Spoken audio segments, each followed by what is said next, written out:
सिर साहब, कल भी आपके तजिए के मुताबिक और हालात वाक़यात के मुताबिक भी अंदाज़ा ये हो रहा है जैसे ये हुकूमत कॉन्फिडेंट होती जा रही है। माशी महाज हो अच्छे इशारे मिल रहे हैं, हमारे वज़ीर ख़ज़ाना भी मुतमईन हैं, ख़ारिजा महाज पर भी मुलाकातें हो रही हैं, इन्वेस्टमेंट की ख़बरें हैं, फिर ये कि सिक्योर होने के हवाले से भी, कदम जमाने के हवाले से भी काफ़ी कॉन्फिडेंट बॉडी लैंग्वेज अब हम वज़रा की देख रहे हैं। और अब अमेरिकन इलेक्शन भी हो गया, तो पाकिस्तान तहरीक इंसाफ इस सारी सूरत हाल में हमें कॉर्नर हुई दिखाई दी। यानी बावजूद इसके कि हम ये नहीं होने देंगे, हम ये नहीं तस्लीम करेंगे, वो सब कुछ हो गया जो नागवार गुजरता था पाकिस्तान तहरीक इंसाफ की पॉलिसी को, या वो इस हवाले से जो एहतजाज करते दिखाई दे रहे थे। वो वक्त अली अमीन गंडापुर साहब जलसों में बाकायदा धमकी देते थे कि इतने दिन में 15 दिन में बानी पीटीआई रेहाना हुए तो हम इस्लामाबाद का घेराव करेंगे, हुकूमत गिरा देंगे, ये हो जाएगा वो हो जाएगा। बहुत संगीन नौयत की धमकियां भी लगाई गई, लेकिन हमने उसका नतीजा अभी तक कोई नहीं देखा। बानी पीटीआई जेल में ही मौजूद हैं और अब जब हुकूमत बहुत सी मनाजिल उबूर कर चुकी है तो एक बार फिर एक जलसे की कॉल दी गई 8 नवंबर यानी आज के दिन की, फिर उसको एक इकट्ठ में तब्दील करके 9 नवंबर का दिन बदला गया और सवाबी में कहा जा रहा है कि एक जिरगा होगा जिसमें फ़ाइनल कॉल दी जाएगी एहतजाज की। और इत्तलात के मुताबिक कुछ पेशावर के वर्कर्स को इनवाइट किया गया है और ये मशवरा दिया गया है अली अमीन गंडापुर साहब को कि यहाँ आसपास जलसे जुलूस करने का कोई फ़ायदा नहीं है, इस्लामाबाद का ही घेराव करना होगा या वहीं जाकर बैठना होगा, डी चौक की कॉल देनी होगी। So once again Pakistan Tehreek Insaf उस मंजिल पर है कि आर या पार होगा और फाइनल कॉल दी जाएगी, फैसला सड़कों पर होगा, अवाम की ताकत से होगा। इमरान खान साहब की मीडिया से गुफ्तगू में भी इस बात का इंदिया मिलता है कि अगर पीटीआई के अहदेदार ना निकले या जो कारकुनान हैं या जो रहनुमा है वो ना निकले तो इमरान खान साहब उनसे सख्त खफा हो जाएंगे। मैं आपसे ये जानना चाहती हूँ कि इतने पुलों के नीचे से इतना पानी गुजर जाने के बाद अब पाकिस्तान तहरीक इंसाफ कल क्या ऐलान करेगी आपके ख्याल में? आप कहती हैं कि उनके लिए या आर या पार, मैं कहता हूं ना आर है ना पार है।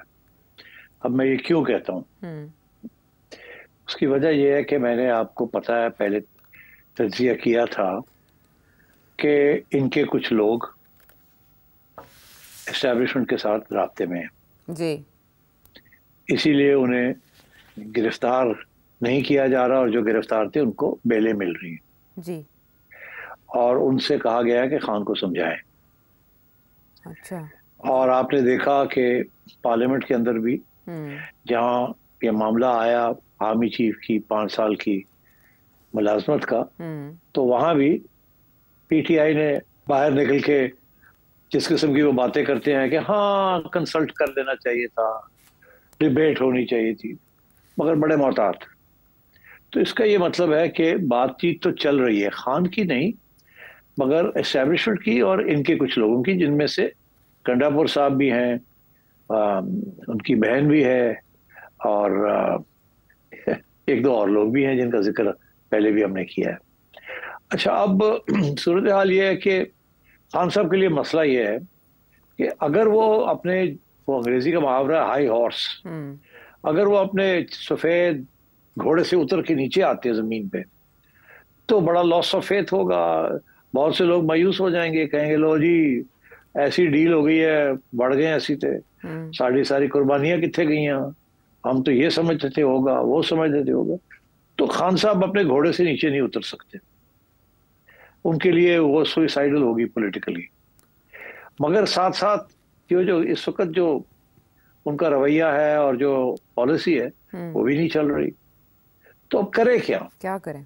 पॉलिसी तब्दील करते हैं तो लॉस ऑफ फेथ होता है, वो यू टर्न जो है लोग मानेंगे नहीं, कहेंगे यार ये तो कोई यू टर्न नहीं है, ये तो बड़ी गड़बड़ है। और अगर नहीं करते तो फिर सूरत हाल तब्दील नहीं होती और लोग आहिस्ता आहिस्ता मायूस हो जाएंगे। और पहले अगर जलसे में 10,000 आते थे तो अब 3,000 आएंगे और फिर कल को 2,000 आएंगे और फिर 1,000 आएगा एंड सो ऑन। तो ये एक मुश्किल मरहला है खान साहब के लिए। और दूसरी तरफ वो स्टेबलाइज हो गए हैं, जैसे अभी आपने जिक्र किया जी, वो इतने स्टेबलाइज हो गए हैं कि सारे घूमना फिरना शुरू कर दिया उन्होंने। कोई इधर जा रहा है, कोई उधर जा रहा है, कोई हॉलिडे कर रहा है, कोई सैर सपाटे कर रहे हैं। तो मैं ये समझता हूँ कि खान साहब के लिए कुछ फैसले करने पड़ेंगे। अब वो फैसला क्या होगा मैं आपको बता देता हूँ और उसको कैसे ये आवाम तक पहुंचाएंगे और उसको निभाने की कोशिश करेंगे। वो फैसला यही होगा, ये जैसे अब ये जलसा करने जा रहे हैं अपने होम ग्राउंड में, जहाँ लोग इकट्ठे वट्ठे कर लेंगे ये, ठीक, वहां मशावरत वगैरह होगी और बड़ी फायरी स्पीचेस होंगी, और कभी खान साहब बाहर आ रहे हैं, हम सड़कों के ऊपर एहतजाज करेंगे, हम ये करेंगे वो करेंगे। मैंने कल भी कहा था आपसे कि बातें बड़ी लंबी चौड़ी होंगी, सड़कों की लड़ाई की बात होगी। खान साहब ने भी बड़े सख्त तरीके से कहा है, निकलो सारे बाहर, जो नहीं निकलेंगे उनको पार्टी से निकाल देंगे या टिकट नहीं देंगे एंड सो ऑन। ये बातें चलेंगी, मगर इसकी तरफ तवज्जो नहीं देनी चाहिए। तवज्जो देनी चाहिए कि ऑन द ग्राउंड करते क्या है जी। क्या ऑन द ग्राउंड इस्लामाबाद की तरफ रुख करेंगे? क्या सारी केपी की गवर्नमेंट जो है वो 10,000 बंदा लेके इस्लामाबाद के ऊपर चढ़ाई करेगी? ये देखें आप, अगर ये उस तरफ जाते हैं तो फिर अगला स्टेप ये है, ये देखें कि कहाँ रुक जाते हैं। अगर रुकते भी नहीं है और आगे जाते हैं तो फिर देखें कंटेनर्स को कैसे तोड़ तोड़ के आगे जाते हैं जी। अगर ये डी चौक तक नहीं पहुंच सकते और वहां बैठ नहीं सकते तो इसका ये मतलब है ये पहुंचना नहीं चाहते और बैठना नहीं चाहते, क्योंकि मौलाना तो जब चाहे पहुंच सकते हैं वहां, एक गमला भी नहीं टूटता और मौलाना पहुंच जाते हैं वहां। और अगर ये चाहे तो गमले तोड़े और पहुंच जाए वहां, तो कम से कम उससे पता चलेगा कि ये अब लड़ने के मूड में है। तो देखिए जिस किस्म की इनकलाबी बातें खान साहब कर रहे हैं, तो फिर उनकी जो प्रैक्टिस है ग्राउंड के ऊपर क्या करते हैं वो भी इनकलाबी होनी चाहिए ना। तो इनकलाब के अंदर तो सर भी फटते हैं और टांगे भी टूटती हैं और थोड़ा बहुत खून खराबा भी होता है, तो करके दिखाएं ताकि जज्बा आवाम का जो है वो बाहर निकले और पता चले सबको कि कोई डील नहीं है और मैं डटा हुआ हूं और कम हेलो हाई वाटर मैं लड़ूंगा और आवाम मेरे साथ है। अब अगर खान साहब भी तैयार हो जाए लड़ने के लिए और आवाम साथ ना हो तो फायदा क्या है? आवाम तैयार हो और खान साहब तैयार ना हो तो फायदा क्या है? तो मैं ये समझता हूँ कल बातें बड़ी होंगी, बड़े वादे होंगे, बड़े प्लान्स बनेंगे, मगर मेरा ख्याल है कि जो रियल प्लान है वो नहीं बनेगा। इधर उधर के प्लान्स बनेंगे, हम वहां भी ये करेंगे वहां भी ये करेंगे, मगर मेन इशू यही है कि क्या आप डी चौक जाएंगे, वहां जाके बैठेंगे, पार्लियामेंट का घेराव करेंगे या नहीं करेंगे। Anything less than that makes no difference to this government, no difference. तो इमरान खान साहब की रिहाई के लिए कोई डिफरेंस कैसे क्रिएट किया जा सकता है? देखिए खान साहब समझते हैं कि रिहाई एक तरीके से हो सकती है, उनके साथी जो है वो समझते हैं दो तरीके से हो सकती है। खान साहब ये समझते हैं कि जब तक लड़ाई नहीं होगी, सड़कों पे नहीं लोग निकलेंगे और खान साहब के लिए लड़ेंगे नहीं और सर नहीं फटेंगे तो उस वक्त तक खान साहब की रिहाई नहीं होगी। क्योंकि खान साहब के भी पहले दो तरीके थे, एक ये था और एक जुडिशरी थी। जुडिशरी न्यूट्रलाइज हो गई है, अब यही तरीका रह गया है। उधर खान साहब के जो सपोर्टर्स हैं वो भी यही समझते हैं कि बाहर निकलेंगे तो होगा कुछ, और दूसरा ये कि अब उनकी उम्मीदें हैं डोनाल्ड ट्रंप के ऊपर, और डोनाल्ड ट्रंप के ऊपर उम्मीदें हैं और वहाँ ये इनकी कोशिश है कि किसी तरीके के साथ अगले 2 माह में, अभी डोनाल्ड ट्रंप प्रेसिडेंट तो नहीं बना, तो उसके दौरान डोनाल्ड ट्रंप से कोई बयान ले लिया जाए और पाकिस्तान की गवर्नमेंट के ऊपर कुछ प्रेशर आ जाए, ताकि ये जो बातचीत चल रही है सेकंड लेवल पे, इस बातचीत के अंदर पीटीआई का वजन थोड़ा भारी हो जाए। आप मेरी बात समझ रहे हैं जी। अगर डोनाल्ड ट्रंप की तरफ से कोई बयान आ जाता है और ये बयान उससे कहते हैं कि दिलवा देते हैं, तो इनका ये ख्याल है कि उसके साथ इनका हाथ थोड़ा भारी हो जाएगा। दो बातें कहूंगा। पहली बात तो ये है कि ये मुमकिन है कि डोनाल्ड ट्रंप जो है ना इधर उधर का कोई बयान दे दे, मगर बिल्कुल ये पॉसिबल नहीं है कि उस बयान के साथ इनका हाथ भारी हो जाएगा, बिल्कुल नहीं होगा। उसकी वजह यह है कि आपकी गवर्नमेंट ने अपने पांव जमा लिए हैं और कोई भी अमेरिकन प्रेसिडेंट पाकिस्तान की इतनी अहमियत नहीं है कि वो करे कुछ। अब बात यह है कि डोनाल्ड ट्रंप बयान दे सकता है इस गोलमोल कि हाँ पाकिस्तान में जमहूरियत होनी चाहिए, लोगों को फेयर ट्रायल होनी चाहिए and so on and so fourth, मगर ये नहीं कि जी आप इमरान खान को निकालें नहीं तो मैं देख लूंगा आपको। ऐसी कोई बात नहीं, ऐसी कोई बात नहीं। और मैं आपको एक और बात बताऊं कि सऊदी अरेबिया जो है ना जी, वो बड़ा क्रिटिकल रोल अदा करेगा इस सारी चीज के अंदर। अगर पाकिस्तान पे प्रेशर डालना है खान साहब के हक में, तो अमेरिका नहीं वो डाल सकता डायरेक्टली, वो सवाए सऊदी अरेबिया के और कोई नहीं डाल सकता। अच्छा, सऊदी अरेबिया के साथ आपके तल्लकात हैं, वहां आपसे पैसे मिल रहे हैं, वहां आपके अफवाज के बड़े तल्लकात हैं, और MBS is a very critical and important player. अगर आज एमबीएस कहता है पाकिस्तान हुकूमत को कि मेरे दोस्त को छोड़ दो, तो बड़ा मुश्किल हो जाएगा इनके लिए। मगर एमबीएस कभी नहीं कहेगा, यहां तक कि अगर उनको अमेरिका की तरफ से इनडायरेक्ट पैगाम आता है कि जी हम डायरेक्टली तो नहीं कह सकते, आप कुछ थोड़ा सा प्रेशर डाल दें, तो वो कभी प्रेशर नहीं डालेगा पाकिस्तान के ऊपर to have Imran Khan released. मैं आपको बता दूं, MBS does not like Imran Khan.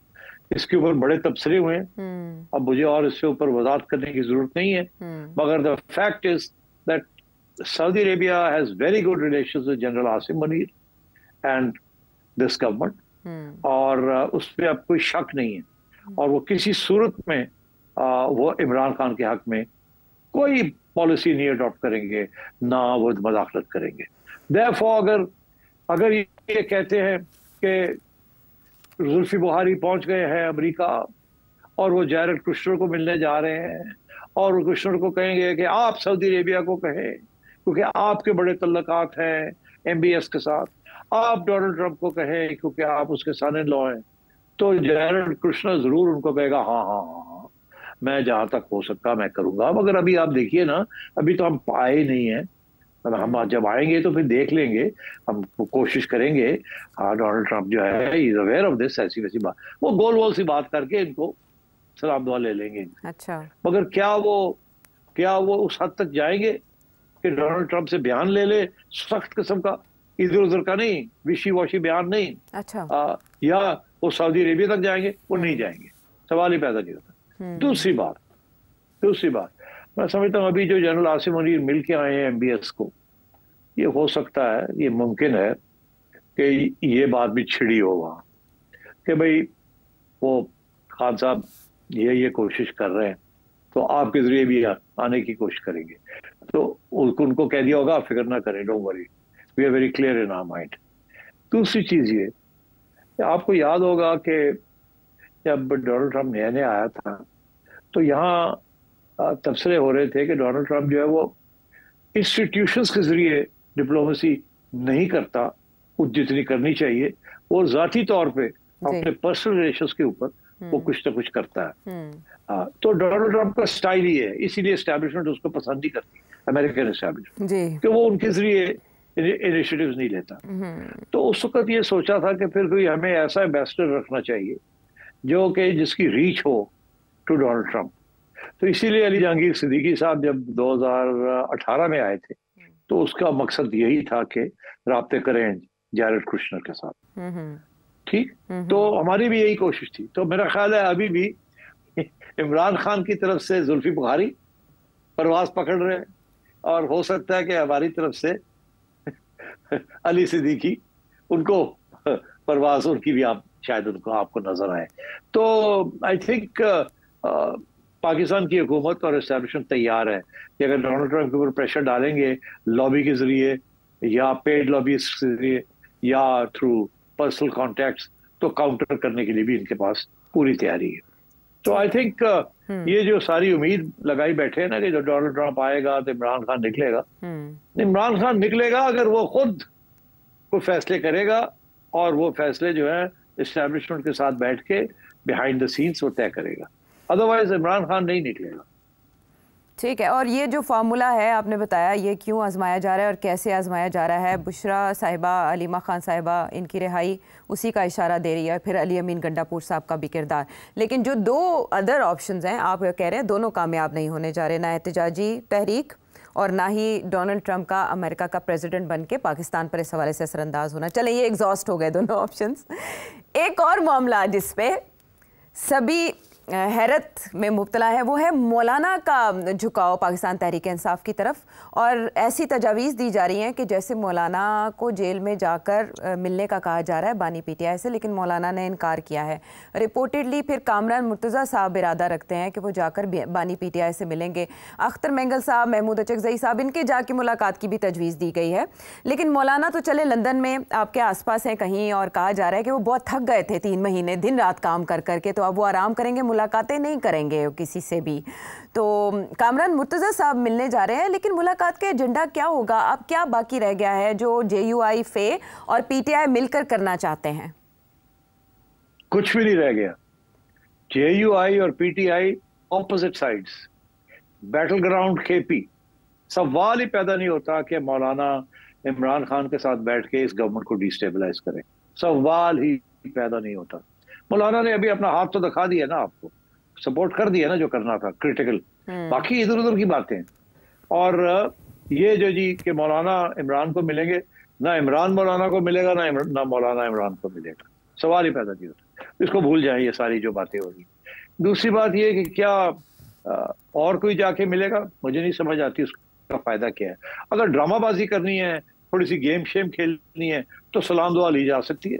But मेरा ख्याल है मौलाना के लिए इट्स बैड पॉलिटिक्स। अगर मौलाना जाएंगे इमरान खान के पास तो इमरान खान भारी होगा, मौलाना के लोग कमजोर होंगे। ऐसे लगेगा कि JUI जो है वो उनके आगे पीछे हो रही है। I don't think that's good for JUI। तो मेरा ख्याल है इस किस्म की इनको सोचना चाहिए कि इनको क्या हासिल होगा बाय गोइंग टू सी इमरान खान। इमरान खान को तो बड़ा कुछ हासिल होगा, इनको क्या हासिल होगा? तो आई थिंक ये सारी स्पेकुलेशन है। I would be surprised, you never know in politics. लेकिन ऐसे में कामरान मुर्तज़ा साहब आईनी तरमीम के दिनों में भी हमें हुकूमत मुखालिफ एंड पर ही दिखाई दी है। ये और बात कि आपने कहा मौलाना ने हाथ दिखा दिया, मौलाना भी पहले अड़े हुए थे, एंड टाइम पे आके वो जो आपकी प्रेडिक्शन थी ज़ाहिर है उसने पूरे होना था, वो हो गई। लेकिन अब पाकिस्तान तहरीक इंसाफ की तरफ झुकाव रखना और इस तरह के अज़ाइम का इजहार, क्या JUI फे किसी और नौइयत की बार्गेन चाहती है, या अभी तक उनको वो मिल नहीं पाया जो वो तवक्को कर रहे थे? ऐसे इशारे क्यों? पाकिस्तान तहरीक इंसाफ की तरफ झुकाव क्यों? वो इसलिए झुकाव नहीं है, ऑप्शंस को ओपन रखते हैं।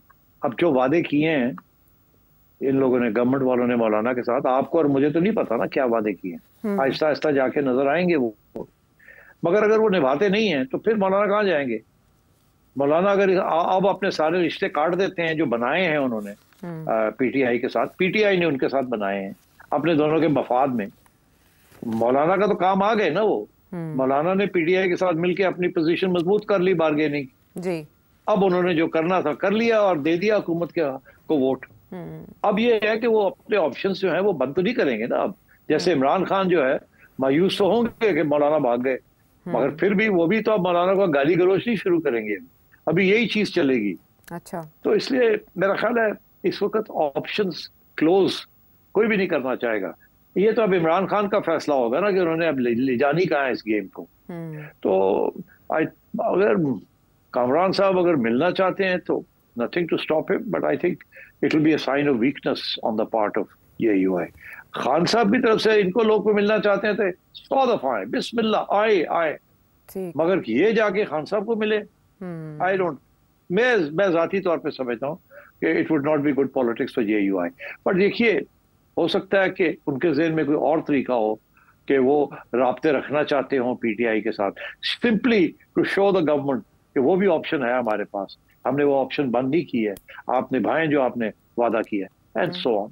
तो ये चीजें सियासत पे चलती हैं, बट इनका सिग्निफिकेंस ये नहीं होता कि मिल के गवर्नमेंट के खिलाफ कुछ करने वाले हैं। नो, ये अपने मफाद में ये करते हैं, जहां जरूरत पड़ती है U-टर्न ले लेते हैं, यहाँ जरूरत पड़ती है थोड़ा आगे बढ़ जाते हैं, फिर वापस लाते हैं। मौलाना ने आपको डेमोन्स्ट्रेट करके दिखा दिया है किस तरीके से सियासत की जाती है। बिल्कुल ठीक। और अब मौलाना 10 दिन वहाँ सिर्फ निजी दावतों में ही शिरकत करेंगे, कोई सियासी सरगर्मी नहीं है। लेकिन यहाँ उनके पार्टी के अहम रहनुमा क्या कर रहे हैं आपने जाना।